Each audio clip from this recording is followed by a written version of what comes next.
Welcome back to the podcast. I am so excited to walk you through my absolute favorite end of year ritual, which is a wonderful ritual that I think of as kind of a closing of the year. And I know I'm putting this out before the very end of the year because I want to give you all the time to do it. And I'm actually going to include my journaling process that I created that I've been using for about the past 4 or 5 years that has allowed me to really take in and receive all the goodness that has come from the current year so that I can kind of come into completion before setting intentions for the new year, before even thinking about what's next.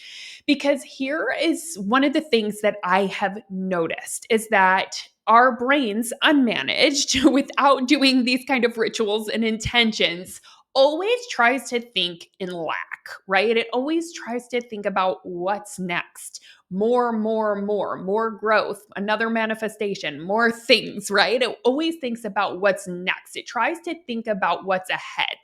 There's a book called The Gap and the Gain, and I actually really love this book. It's amazing. And it talks about how high achievers tend to unintentionally think about the gap. They think about how far they have to go, right? What's next? What's the next thing, right? They're always moving the goalposts and always looking at their lives through the gap or through lack, right? Versus looking at the gain, which is thinking back to how far I've come. What have I overcome? What have I created? What obstacles have I worked through? What lessons have I learned? What have I gained this year? And I think if we don't slow down and do that, it's not going to happen. And honestly, this practice of slowing down and looking at the gain is for me what has allowed me to really receive my life and receive in my life. What is the point of manifesting and growing and evolving if we're not able to receive it, right? So, this end of year ritual is a practice in receiving. That's how I think of it, right? Because we're going to reflect back on this past year and you're going to write the story of this past year as if you are the hero of the story. And that's the hero of the story, no matter what has happened. No matter if you've had the most challenging year of your life, if you have hit up against the most obstacles this year, if you reached your goal or didn't reach your goal, none of that matters. And maybe it's also the highest year of your life. Maybe there was a lot of highs and it was amazing.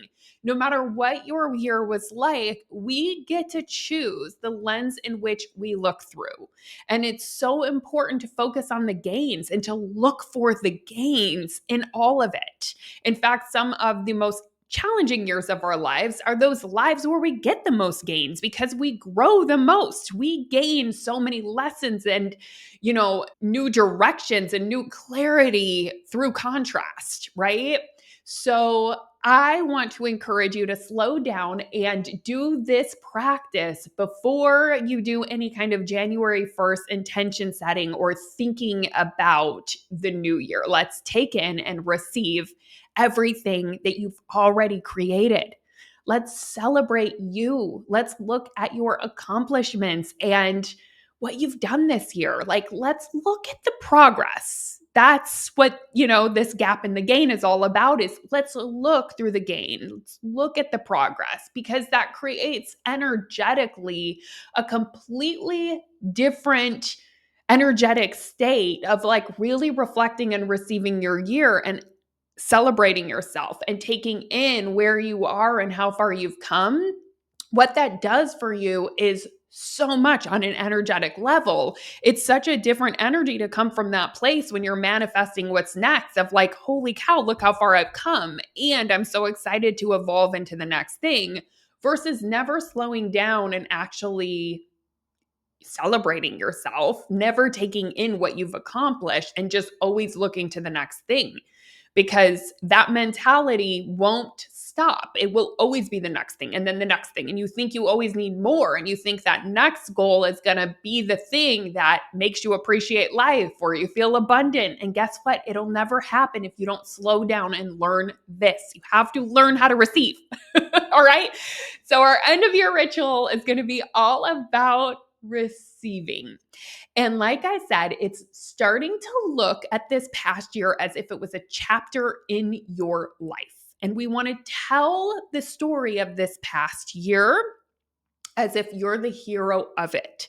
So you can actually download the journal. If you go to my show notes, all you have to do is put your email in and I will send you my journal. I highly recommend taking about, I don't know, 30, 45 minutes of some like time to yourself. You can either, go to a coffee shop or cozy up in your favorite chair and get a nice beverage, light a candle, right? Take some time to reflect on this past year and create this new ritual for yourself where you reflect before you think about what's next. And so you can download this journal and I'll just walk you through some of the questions that I'm going to ask you inside of the journal so that you can start kind of thinking about it now before you sit down to write. So here's a couple of the questions. What is it that you're most proud of yourself for this year? And again, no matter what happened, no matter if you hit your goal or not, we have to learn how to cultivate the feeling of proud. Because guess what? Life is never going to be perfect.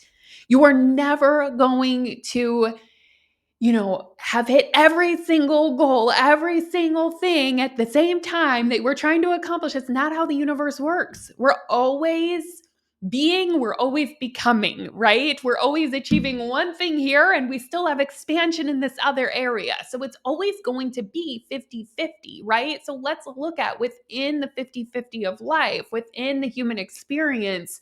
What do you want to celebrate yourself for this year? What are you most proud of? And I encourage you to force yourself to find an answer. Like, if I had to answer this, what would it be? Because if you're not used to celebrating yourself, it might be uncomfortable. There might be some resistance. But the truth is, you'll never get good at it unless you're willing to start practicing.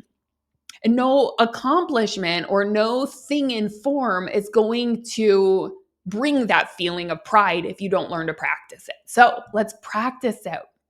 The next question is, what is your greatest accomplishment of this year, right? Looking at all the different things and what you've done, what you've created, what would you say your greatest accomplishment is?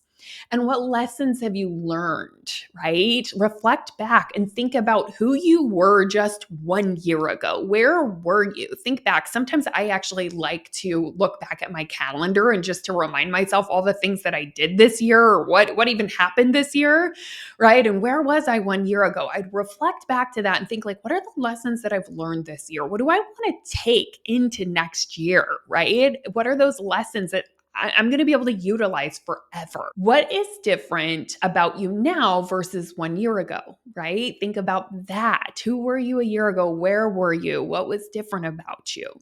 Another one is, if this year was a chapter, what would you call it, right? What would that chapter be named? And in what ways are you more abundant now than you were 1 year ago?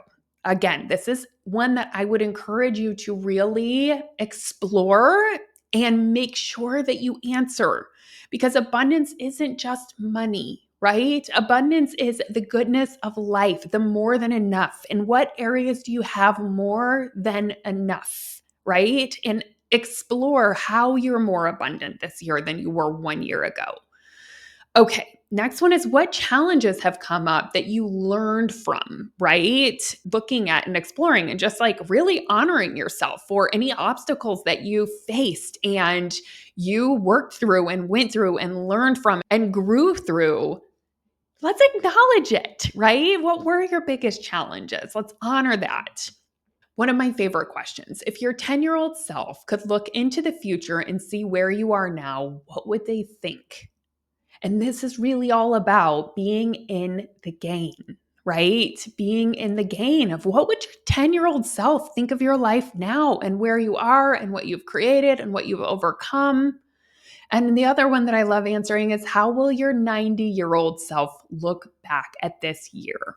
right? Do they have any advice for you, your 90-year-old self? What would they say to take into the new year? Now, two more questions. What story do you want to tell about this year? What is the story that you want to tell on purpose? How can you make yourself the hero of this year? It's going to make your manifestation so much easier. Let me tell you that. If you make yourself the hero of the story this year, it's going to be so much easier to think ahead when you're the hero, right? than when you're the victim. Okay, last question is, how has this year prepared you for next, right? How has this prepared you for next? And what's next for you?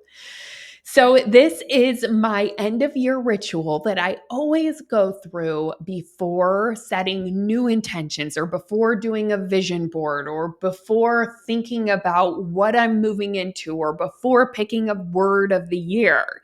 And what this does is just creates a beautiful foundation where you're really, again, able to receive in all that came from this year. Because no matter what, there's something rich that came from this year. So it's time to celebrate that.